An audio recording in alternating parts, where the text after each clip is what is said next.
Christmas mornings in Spokane, Washington, are a sight to behold. The world seems to pause, cloaked in a pristine layer of snow that sparkles under the faint winter sun. Streets are quiet, homes hum with the warmth of family gatherings, and the air carries a peculiar stillness, a kind of whispered promise of magic.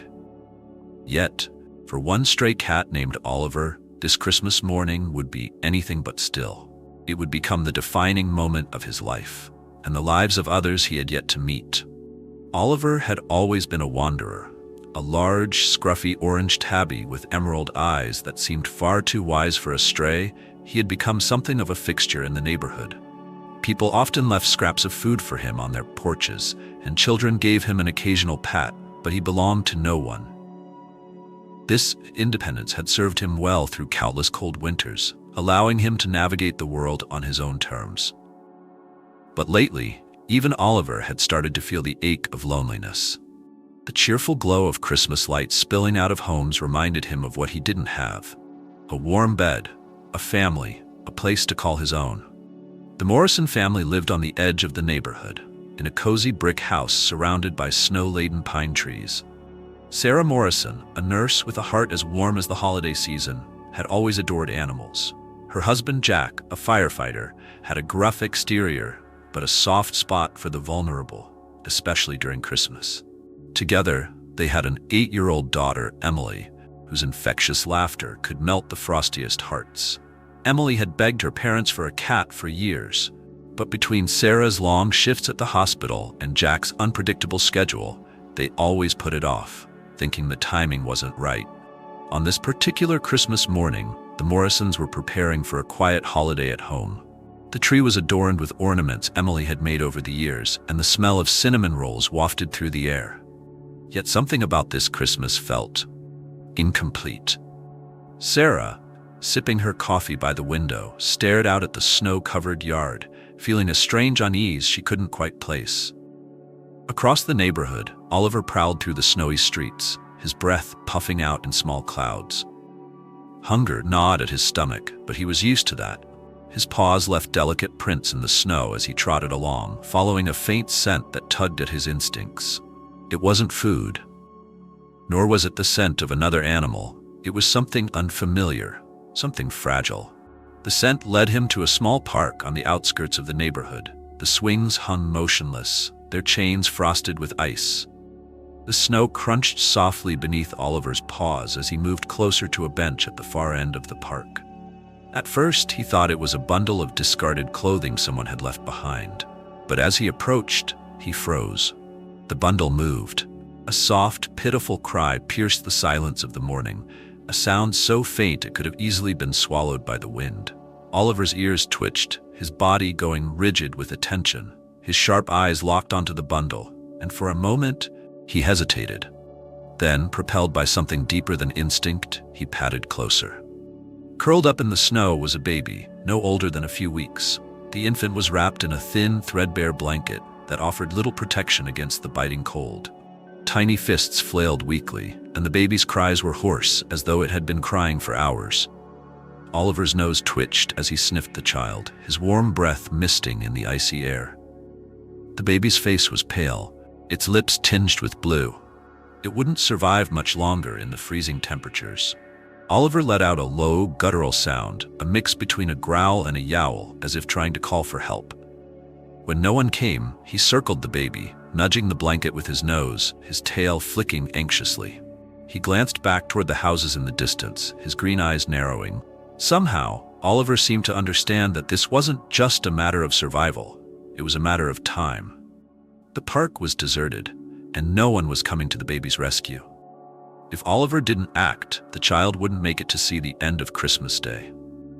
With a determined flick of his tail, the scrappy tabby turned and began bounding through the snow, his paw prints disappearing in the frosty haze.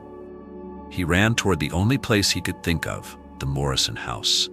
Back at the Morrisons, Emily was pulling on her boots, eager to build a snowman in the yard. Jack chuckled as he helped her with her scarf, while Sarah stood by the window, lost in thought. Suddenly, she saw a flash of orange darting across the yard. It was Oliver, his fur ruffled and dusted with snow, his green eyes wide with urgency. He skidded to a stop on their porch and began pawing at the glass door, letting out frantic meows. "Mom, look!" Emily cried, running to the door. "It's that cat from the neighborhood." Sarah frowned, opening the door cautiously. Oliver darted inside, pacing in circles and yowling loudly, his tail whipping back and forth like a metronome of distress. He looked up at Sarah, then toward the door as if pleading with her to follow him. "Something's wrong," Sarah said, her voice tinged with alarm. She had seen stray animals act strangely before, but this was different. Oliver wasn't just scared, he was trying to communicate. Jack grabbed his coat. "I'll check it out." "No," Sarah said firmly, already pulling on her own boots. "We'll all go. I've got a bad feeling about this."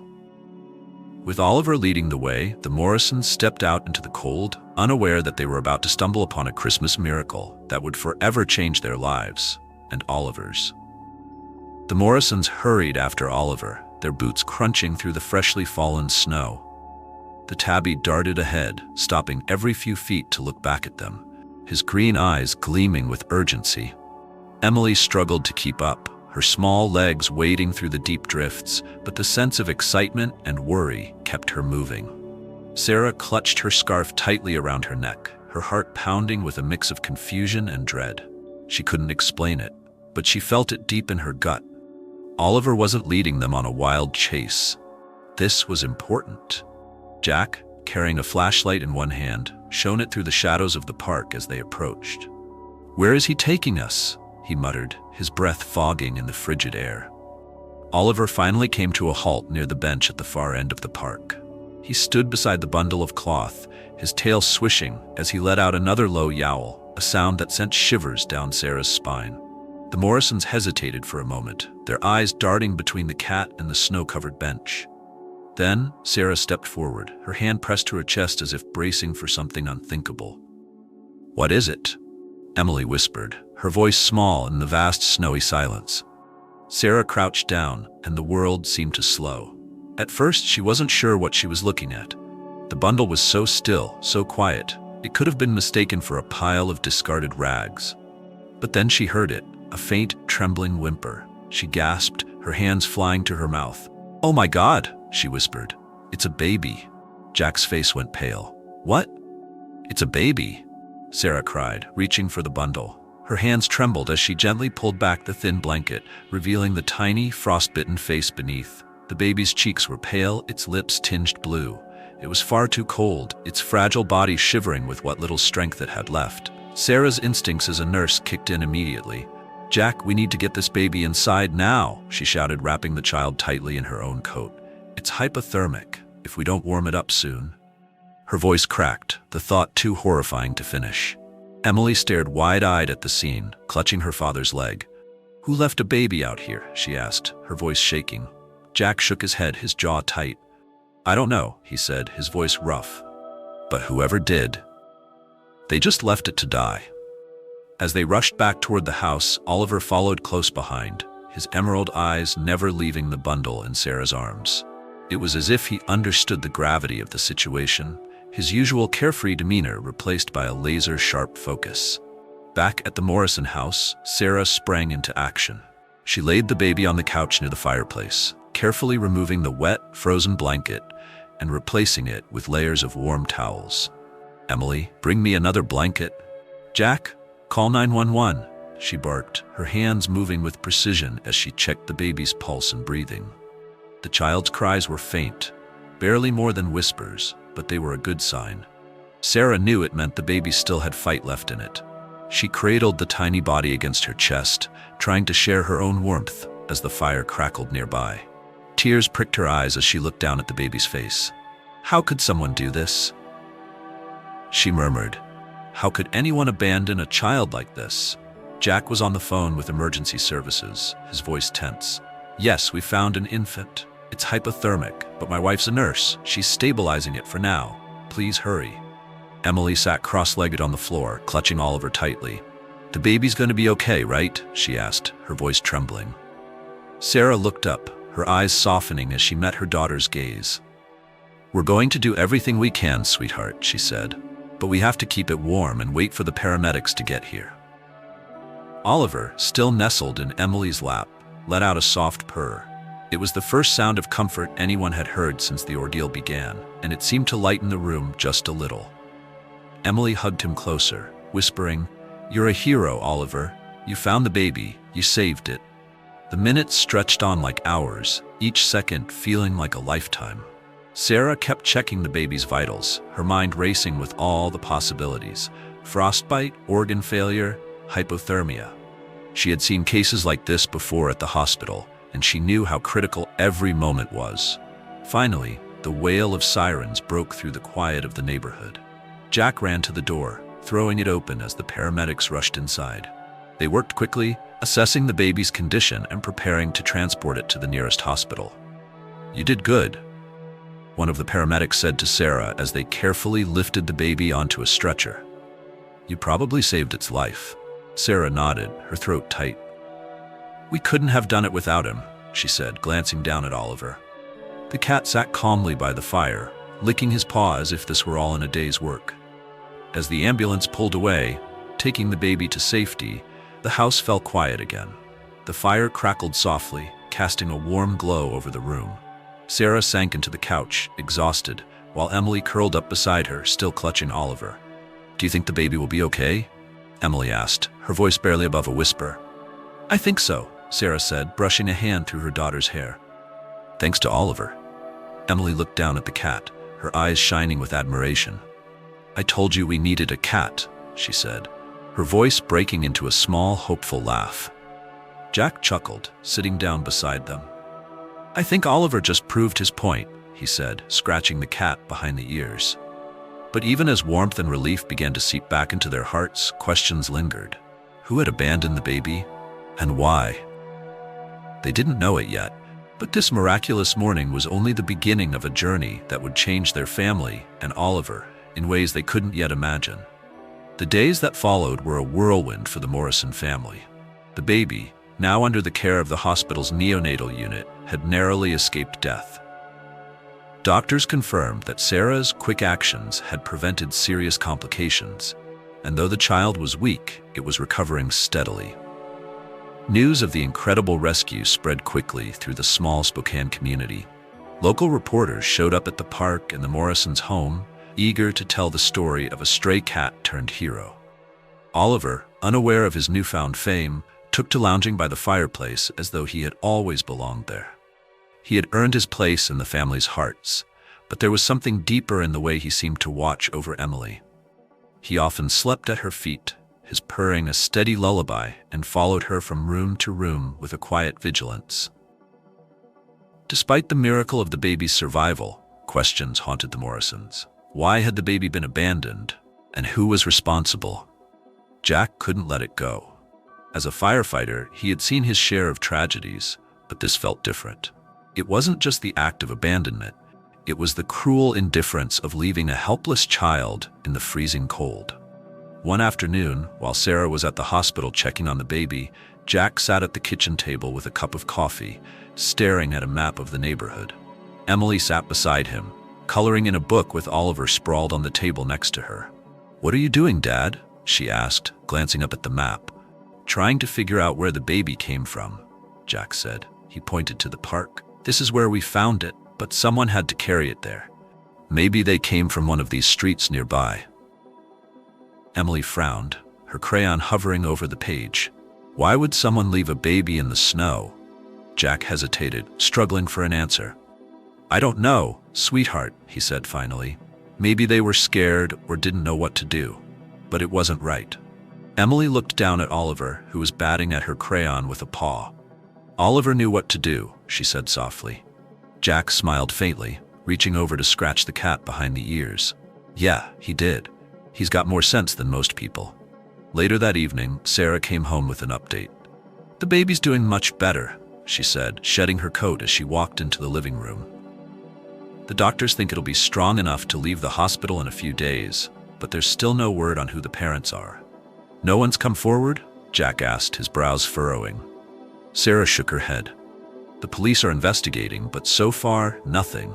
No missing persons reports, no tips." She paused, glancing at Emily, who was playing with Oliver on the floor.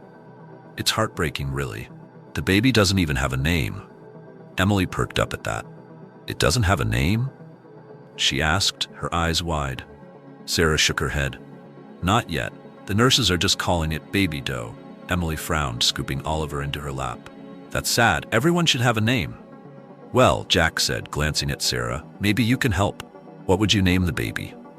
Emily thought for a moment, her fingers running through Oliver's fur. How about Noel? She said finally. Because it's Christmas. Sarah's eyes softened. Noel? She repeated. That's beautiful, Emily. From that moment on, the baby wasn't just a nameless child. They were Noel, the miracle of Christmas morning.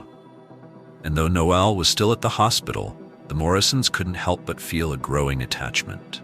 Emily talked about the baby constantly, drawing pictures of what she imagined Noel would look like when they were older.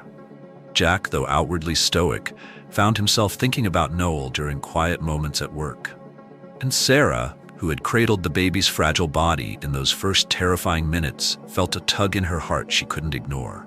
One night, as the family sat around the fire, Emily turned to her parents with a question that caught them off guard. Can we keep Noel? She asked, her voice full of hope. Jack chuckled softly. It's not that simple, kiddo, he said. Noel's a person, not a puppy. Emily pouted, hugging Oliver tighter. But if no one wants them, can't we be their family? We found them, so it's kind of like they're already ours. Sarah exchanged a glance with Jack, her expression thoughtful. It's complicated, Emily, she said gently, but we'll see what happens. For now, the most important thing is that Noel is safe. The days turned into weeks, and as the new year approached, there was still no sign of Noel's family. The police investigation hit a dead end, and child services began making arrangements for the baby to be placed in foster care. Sarah couldn't shake the feeling of unfinished business. Every time she looked at Oliver, she was reminded of that fateful morning and the bond that had formed between her family and the tiny life they had saved. Then, one snowy evening, as the Morrisons were settling in for the night, there was a knock at the door. Sarah opened it to find a young woman standing on the porch, her face pale and drawn, her hands trembling. She couldn't have been more than 20. Can I help you? Sarah asked cautiously, the woman's eyes filled with tears. I heard about the baby, she said, her voice barely above a whisper. The one you found in the park. I think they're mine. Sarah froze in the doorway, her breath catching in her throat. The young woman on the porch looked fragile, like she might collapse at any moment. Snowflakes clung to her dark hair, and her thin coat was hardly enough to fend off the bitter cold. Behind her, the winter wind howled, but her trembling wasn't from the weather alone. It was the kind of shaking that came from fear, exhaustion, and something far deeper. Please, the woman whispered, her voice breaking. I need to know. Is the baby okay? Sarah didn't know what to say. For weeks, she had wondered who could have abandoned Noel in the snow, wrestling with anger, confusion, and sadness. Now, standing face to face with this woman, she saw not a monster, but someone broken, someone carrying a weight too heavy for her young shoulders. Jack appeared behind Sarah, his protective instincts kicking in. Who are you? He asked, his voice cautious but firm. The woman wiped her tears with the back of her hand, her eyes darting nervously between them. My name's Lily, she said, barely audible. I'm the baby's mother. The words hit Sarah like a punch to the chest. For a moment, the only sound was the crackling of the fireplace in the next room. Emily peeked around the corner, clutching Oliver in her arms, her wide eyes taking in the scene. Sarah stepped aside, motioning for Lily to come in out of the cold. The young woman hesitated before crossing the threshold, her movements hesitant and unsure, like she wasn't sure she deserved the warmth of the house. Jack closed the door behind her, his expression unreadable. Sit down, Sarah said gently, guiding Lily to the couch. You look like you haven't eaten in days. Let me get you something warm. As Sarah disappeared into the kitchen, Jack sat across from Lily, studying her carefully. If you're the baby's mother, he said, you have a lot of explaining to do. Lily nodded, her hands twisting in her lap. I know, she whispered. I know what I did was wrong. I've been thinking about it every second since that night. But I didn't know what else to do. Why? Jack asked, his tone edged with both curiosity and frustration. Why would you leave your baby out there? Do you have any idea how close they came to? He stopped, his voice breaking slightly. Lily's shoulders sagged under the weight of his words. "I didn't want to leave them," she said, tears streaming down her face, "but I didn't have a choice. I didn't know where to go. I don't have family, no one to help me, Noel's father." She paused, swallowing hard. "He left as soon as he found out I was pregnant. I'd been living in my car for months, trying to keep Noel warm, trying to feed them, but I couldn't do it anymore. That night, it was so cold, and I was so scared. I thought if I left them somewhere, someone would find them, someone who could give them a life I never could." Jack's jaw tightened, his emotions warring between anger and pity. "You almost killed your baby," he said, his voice low. "Do you understand that?" "I know," Lily choked out. "I know, and I'll never forgive myself. But I need to know if they're okay. Please." Sarah returned with a bowl of soup and a blanket, setting them in front of Lily before sitting beside her. "The baby's alive," she said, her voice steady but kind. "We named them Noel while we've been waiting to find out who they belong to. They're at the hospital, but they're going to be okay." Lily let out a sob, her hands covering her face. "Noel," she whispered, "that's a beautiful name." Emily, still holding Oliver, spoke up from the corner of the room. "Oliver saved Noel," she said, her voice soft but certain. "If he hadn't found them, they wouldn't have made it." Lily turned to look at the cat, her red-rimmed eyes widening. "The cat?" she asked, a note of wonder in her voice. Sarah nodded. "He led us to Noel that morning. We think he knew somehow." Lily stared at Oliver, who blinked lazily at her before curling into Emily's arms. "A miracle," she whispered, "a Christmas miracle." For the next hour, Lily told her story. She explained how she had grown up in foster care, never knowing the stability of a real family. When she became pregnant, she had tried to make it work, but the weight of her circumstances crushed her. Listening to her, Sarah felt her initial anger soften into compassion. This was a woman who had made a terrible choice, but it wasn't out of malice. It was out of desperation. The next day, Sarah and Jack accompanied Lily to the hospital to see Noel. The reunion was tentative and emotional. Lily wept as she cradled her baby, apologizing over and over. The nurses watched cautiously, unsure of what to make of the situation. It wasn't long before Child Services stepped in, beginning the process of determining what would happen to Noel and to Lily. Over the weeks that followed, the Morrisons found themselves deeply involved in the unfolding story. Lily, with their support, began attending parenting classes and meeting with a counselor. Sarah helped her navigate the social services system, advocating for her to get access to housing and job training. Jack, despite his initial skepticism, started to see Lily as more than the woman who had left her baby in the snow. She was a young mother who had been failed by the system, but who desperately wanted to make things right. As for Noel, the baby became a symbol of hope and renewal for everyone involved. The Morrisons visited frequently, and Emily declared herself Noel's big sister, much to the delight of the nurses. And Oliver, ever the quiet hero, remained a constant presence, curling up in Noel's car seat whenever it was empty, as if keeping watch over the life he had saved.